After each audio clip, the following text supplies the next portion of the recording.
Fala, moçada, nos nossos estudos então, lá da nossa química orgânica, uma introdução aí das funções orgânicas. Na nossa última aula nós estudamos a função álcoois, né? Estudamos a composição, alguns exemplos, a nomenclatura, as regras, né, principais para a nomenclatura de álcoois, vimos alguns exemplos, a estrutura dos álcoois. Lembrar que a estrutura está muito relacionada àquela parte da hidroxila, ter uma semelhança com a estrutura de água, né, da molécula de água, e que são moléculas com interação intermolecular do tipo ligação de hidrogênio. E à medida que a cadeia hidrocarbônica aumenta o caráter apolar desse álcool, né, e a solubilidade dele em solventes apolares. Então, a lipofilicidade dele aumenta com o aumento da cadeia carbônica, ok? Nós vimos aqui um comportamento anfótero, o álcool ele é capaz de formar alcóxidos, que são essas bases extremamente fortes, né? Uma base conjugada extremamente forte, à medida que perde hidrogênio. Se a gente tem o metanol, vai formar o íon metóxido, né? Então, esse aqui é o metóxido de sódio. Se a gente tem o etanol, forma o etóxido de sódio e assim sucessivamente, ok? Então, nós vimos esse comportamento como base, que eu falei que é um comportamento que é recorrente aqui nas reações de álcool, né? Porque é uma forma de enfraquecer essa ligação, fazer o grupo hidroxila, que é um mau grupo abandonador, com oxigênio protonado, que é um bom grupo abandonador. Isso aqui é molécula de água. Então, nas reações orgânicas isso é muito comum, né? A saída de água, a entrada de água em estruturas é bastante comum e é observado em vários tipos de reação, certo? Aqui, ó, nessa tabela a gente percebe a questão das variações das propriedades físicas. Eu resumi aqui com temperatura de ebulição e solubilidade, né? Peguei uma parte só dessa tabela para comparar. E aqui, dando para perceber essa questão da solubilidade, né? Aumentando a cadeia hidrocarbônica, a gente vai vendo que vai ficando praticamente insolúvel a partir de uma certa quantidade de carbonos. Nas reações, nós discutimos as reações de substituição, né? A gente discutiu essas reações de substituição, a estrutura do álcool relacionado às substituições, né? O álcool primário apenas reação de tipo SN2, álcool secundário, aqui está primário, né? Mas é porque eu esqueci de salvar, eu corrigi isso aqui é um álcool secundário, né? Está escrito primário, mas eu vou arrumar antes de postar os slides para vocês, ok? Essa questão aqui de prevalecer a reação SN1 por álcool secundário é porque o álcool ele já é um solvente polar prótico, né? Ou seja, ele é capaz de fazer ligações de hidrogênio. Nós vimos também que o produto de eliminação pode ser desconsiderado nessas reações com haletos de hidrogênio, porque daria uma adição Markov-Nikov, o hidrogênio entra no carbono mais hidrogenado e no final das contas dá o mesmo produto da reação de substituição. Eu até passei uma linha aqui para vocês durante a aula para mostrar essa divisão, ok? Reatividade de álcool, então, se for reação SN1, é lógico que o terciário é mais reativo, forma um carbocato mais estável. O secundário, eu introduzi aquele conceito de rearranjo para vocês.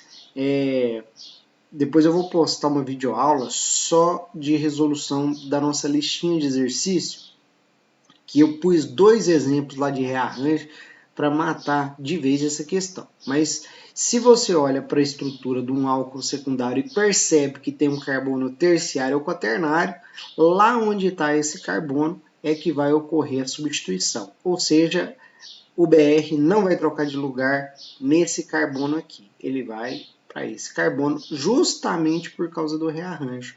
O cátion muda de lugar, né? A gente tem aqui um cátion mais estável, um carbocátion terciário. Então, é aqui que vai ocorrer a substituição, não nesse ponto aqui, ok? Então, a gente tem a entrada nesse outro carbono. Nós vimos, então, essa questão do mecanismo está muito baseado nessa protonação da hidroxila, o melhor grupo abandonador, saindo a água, entrando o haleto no lugar dessa hidroxila, né? Eu comentei com vocês que com cloro a reação seria muito lenta, né? Seria uma reação bem lenta, um nucleófilo que vai ficar mais preso ali no solvente, né? Um nucleófilo mais fraco. Então, a gente tem uma opção de catalisar com cloreto de zinco. Isso, inclusive, gera o teste Lucas, que eu falei para vocês que a gente vai deixar ele para uma oportunidade prática, né? Nós fizemos esses produtos de reação, que basicamente, então, sai água, entra o haleto correspondente no lugar da hidroxila.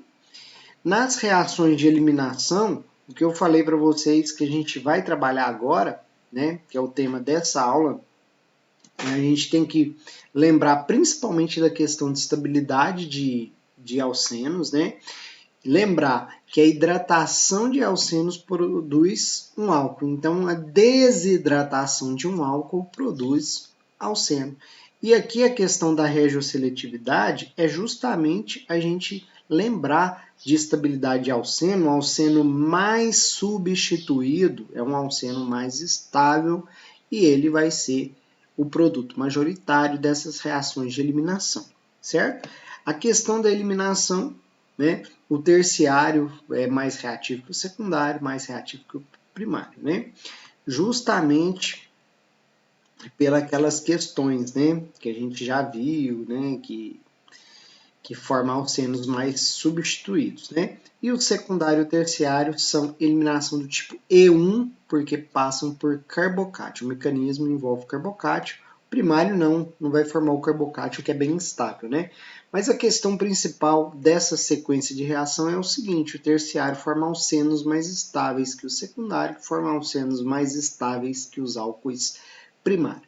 Basicamente, gente, é reagir com ácido sulfúrico ou ácido fosfórico. Certo? Aqui, ó, a gente precisa, eu até separei aqui para vocês, o que a gente precisa entender, ó, que numa reação de eliminação dessa, sai água, né, desidrata o álcool, tá? Aqui a gente tem o butan-2-ol, certo? Ó, 1, 2, 3, carbono 4, protona essa hidroxila, perde essa molécula de água e aí a gente tem que escolher onde que vai fechar a dupla ligação, né? Onde que vai ocorrer essa dupla ligação. E aí, aqui, né, fica claro para a gente que se a dupla fechar para o lado de cá, vai formar um alceno mais substituído do que para o lado de cá. Você pode falar assim, nossa, eu não consigo visualizar isso. Toda vez que não conseguir visualizar, tentar relacionar com o mecanismo da reação. Olha aqui, ó. Primeira parte não é protonar a hidroxila para ela se transformar num grupo de saída melhor, enfraquecer essa ligação, né? Então, boa parte das reações de álcool ocorre assim. O álcool reagindo como uma base, né? Ele recebendo um próton. Não pode encarar como base de Lewis, como base de Bronsted, as duas teorias aqui para a gente funciona para entender essa reação, né? Então, primeiro protona, tá lá o álcool protonado. A segunda parte aqui é que se é um álcool secundário ou terciário, a gente mostra ele perdendo essa água, né? Então aqui eu não coloquei ele perdendo a água, vou escrever aqui junto com vocês vão anotando aí, ó, saiu água, né? A molécula de água sai dessa molécula da estrutura aqui do álcool e aí sim a gente tem o carbocátio. Agora, vizinho ao carbocátio, eu tenho que escolher de qual hidrogênio que a base vai remover. Esse de cá ou esse de cá. Tem dois, são diferentes, e aí eu falo para vocês. Aquele que der o alceno mais estável vai ser o produto majoritário. Então tá aqui, esse é o produto majoritário. Alceno mais substituídos são mais estáveis, aquela questão da eletronegatividade do carbono sp2, tá? É o mais estável. E aqui, retornando então, H2SO4, tá? Vai ficar aqui meio também embaixo. Deixa eu apagar para mostrar aqui a estrutura para vocês, certo? Então a gente tem que é uma reação de desidratação catalisada pelo ácido sulfúrico. Agora vocês podem falar assim, ah, mas tem outro hidrogênio, professor. Eu quero saber que produto que formaria se a gente remover o outro hidrogênio. Aí, removendo aqui o outro hidrogênio, o que que ocorre? A gente tem a formação de um alceno, ó, menos substituído. Se vocês perceberem bem, quando eu dei aula lá para vocês sobre os alcenos, eu falei, gente, o alceno vai ser mais estável quanto mais grupo doador tiver, né? Quanto menos hidrogênio tiver. Esse alceno aqui tem 3 hidrogênios ligados a carbono sp2.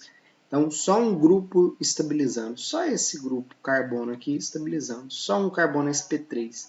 Esse aqui tem 2 carbonos sp3 estabilizando. Por isso que ele é mais estável, por isso que ele é o majoritário. Então, em reações de eliminação, o que que a gente vai fazer? A gente tira uma água da molécula de água, da molécula de álcool, me desculpem, gente. E essa molécula de água você vai tirar a hidroxila e um hidrogênio dos carbonos vizinhos, dando preferência para aquele que formar o alceno mais substituído. Então é assim que são as reações de desidratação de álcool. Aqui tem um exemplo para a gente treinar, né? Não vou fazer aqui o mecanismo dessa reação. O que eu vou fazer é o seguinte, eu vou olhar, ó, vamos bater o olho aqui nessa estrutura do álcool. Olhei aqui para a estrutura do álcool, eu percebi que é um álcool secundário.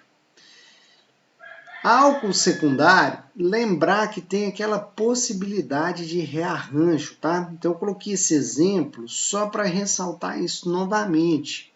Se a gente desconsiderar o rearranjo, ó, vou desconsiderar o rearranjo. Como que seria essa reação? Primeiro, a gente teria lá aquela formação do carbocátion, saída da molécula de água, né? Então, a gente teria esse carbocátion, o grupo CH3.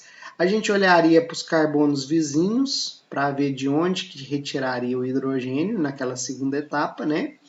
E aí são duas possibilidades, né? São 2 carbonos vizinhos diferentes. Vou mostrar tirando esse hidrogênio, esse primeiro aqui de cima. Retirando esse hidrogênio de cima, a gente teria esse alceno aqui, ó, o alceno mais estável, certo?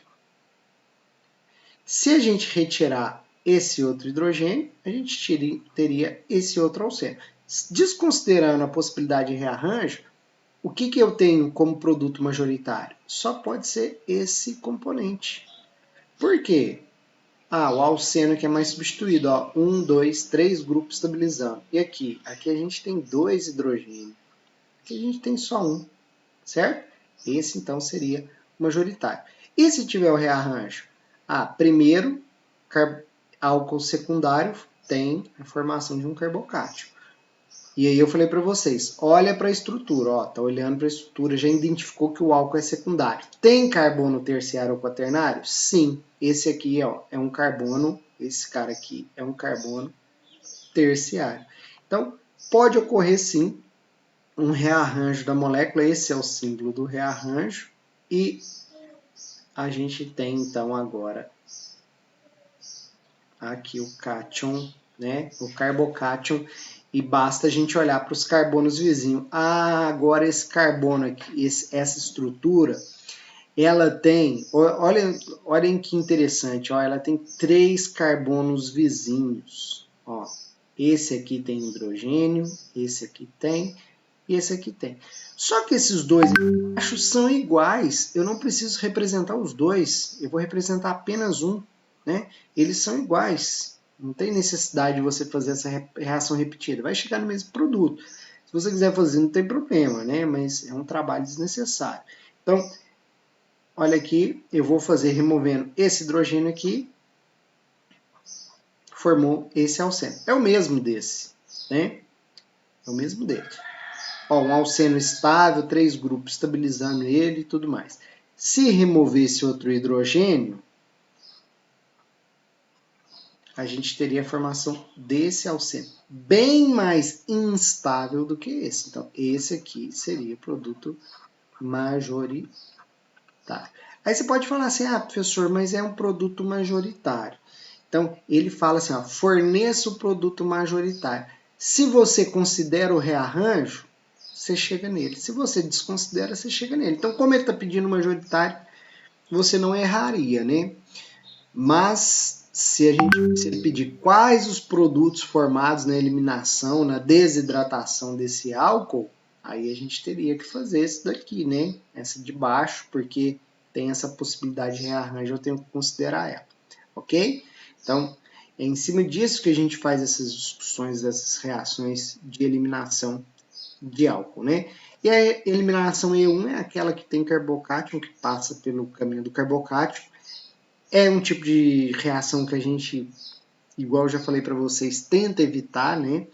Porque onde forma carbocátion na reação de substituição tem aquele inconveniente de formar dois estereoisômeros. O carbocátion, ele aqui é difícil da gente direcionar a reação de substituição ou eliminação. Então tem vários inconvenientes. De preferência, a síntese ela é mais controlada, né? Se ela for para esses caminhos SN2E2, que não passam por carbocátion, certo? Então é o foco principal aqui, a gente trabalhar com essas reações. E essa reação, como não passa por carbocátion, como que ela ocorre, né? Se for uma eliminação do tipo E2. Primeiro, enfraquecer a ligação da hidroxila protonando A. Ó, a protonação da hidroxila. Segunda parte seria justamente retirar esse hidrogênio do carbono vizinho, o carbono beta, né? Então, é da mesma forma que a gente viu para aleto. Lá na eliminação de aleto, saía do carbono beta. Aqui também sai do carbono beta.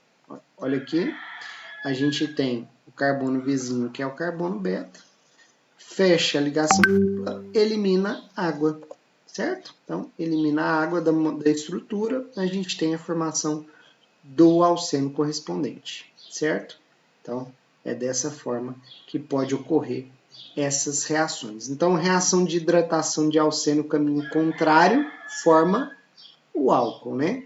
E a desidratação, que é a reação em meio de ácido sulfúrico ou ácido fosfórico, forma o alceno. Na competição com a reação SN2, a gente tem que lembrar de um detalhezinho que é aqui importante, que vocês vão colocar aí em asterisco no caderninho de vocês, que é a possibilidade de formar éter, tá? Como que uma reação que envolve esses mecanismos de substituição SN2 e E2 podem levar à formação de um éter? Para um vídeo, tenta responder essa perguntinha, né? Tenta juntar os conhecimentos dessa parte e tenta responder ela, certo? Se não conseguiu, presta atenção nessa explicação.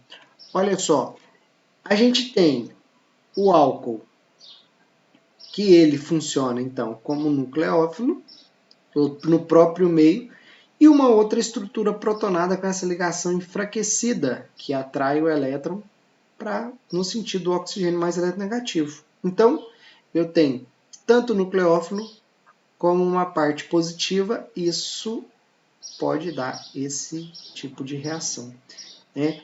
E se formar esse tipo de reação, a gente consegue então remover a água, depois a água pegar o hidrogênio dessa hidroxila no final e ter a formação então de um éter correspondente. Então olha só, etanol com etanol protonado pode dar o éter dietílico ou etoxetano, certo? Então leva a formação da função orgânica éter, ao heteroátomo, o oxigênio, identificando essa função éter. Então tem essa possibilidade, ok? Então através de uma reação de substituição de álcool nós temos essa possibilidade. Pessoal, vou interromper aqui então a gravação e no próximo vídeo nós vemos as demais reações de álcool, né? As reações principalmente de oxidação e as reações de esterificação, tá joia? Valeu e até a próxima.